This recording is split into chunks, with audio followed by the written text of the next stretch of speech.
Hello students, and welcome to part 2 of our video lecture on the Civil War and Reconstruction.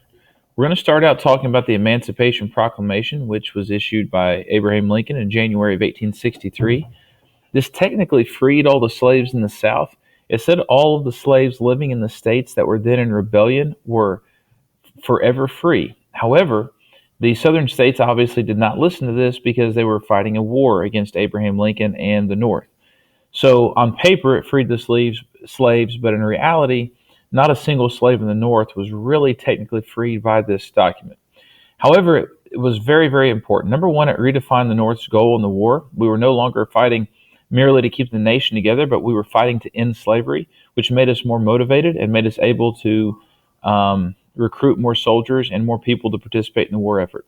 It also encouraged blacks to fight for the North. This greatly increased our already advantageous numbers in the North and gave us necessary soldiers to continue on the fight. Now we're going to talk about habeas corpus. Now habeas corpus is a Latin term referring to the fact that you have to be charged with a crime before you are arrested. You cannot be arrested and then the police try to find a charge to give you afterwards. You have to be charged first. This right ensures that we are not bullied by the police. This was suspended by Abraham Lincoln during the war. The reason he did this was to silence war protesters in the North because he felt it hurt our war effort. Lincoln was then and is now greatly criticized for this. However, he did it because we were in the midst of a national crisis and he felt it was necessary during that time in order to get rid of the people speaking out against the war in the North.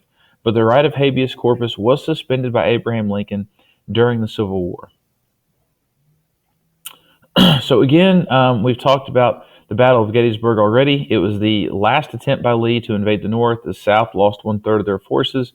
They could never recoup their losses. It was the turning point of the Civil War. They never had a legitimate chance of winning after that. The Gettysburg Address was issued by Lincoln shortly afterward when they dedicated the battlefield as a battlefield cemetery for Union soldiers killed in the war. And you can read that on page 844 of your yellow American history textbook.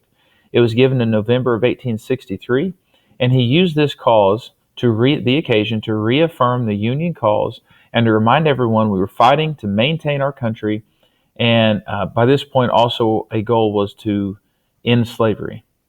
Here's a picture of the Gettysburg Address. Lincoln is seen without his hat on. He was actually stepping off the stage as this picture was being taken. The photographer didn't realize that his speech was going to be so short and didn't have everything set up in time to take a picture of him actually giving the speech. So this is him walking off the platform after he's given the Gettysburg Address. Sherman's march to the sea is known as the death blow to the South. In the fall of 1864, William Tecumseh Sherman led 60,000 troops on a 400-mile march through Georgia, waging what is known as total war. Now, total war is when you don't just target the military, but you target everything. Civilian targets come into play as well. They burnt fields, they took what they needed, they destroyed railroad tracks. Everything they could possibly do to destroy and damage the South, they did. They marched all the way through Georgia to the sea, and this was a sign to the South that things were coming to an end as far as their fighting efforts. And here's a picture diagramming the two different parts of Sherman's march to the sea as they traveled through the South. This ultimately led to April 9th, 1865, when Robert E. Lee surrendered to U.S. Grant at a farm in Appomattox Courthouse, Virginia.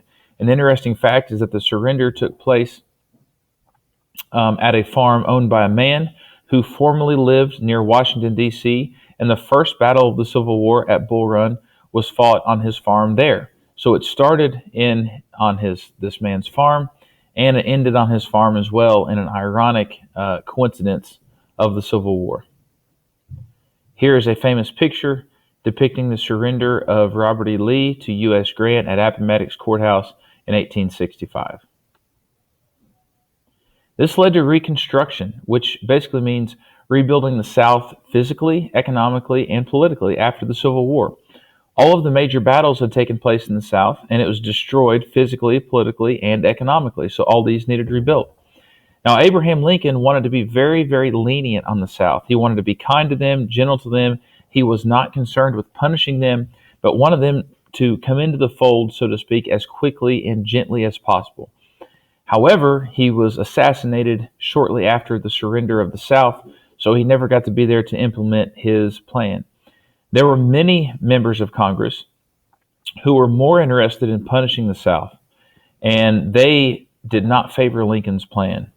And we will see what happens with that debate in the next video, and I thank you for watching.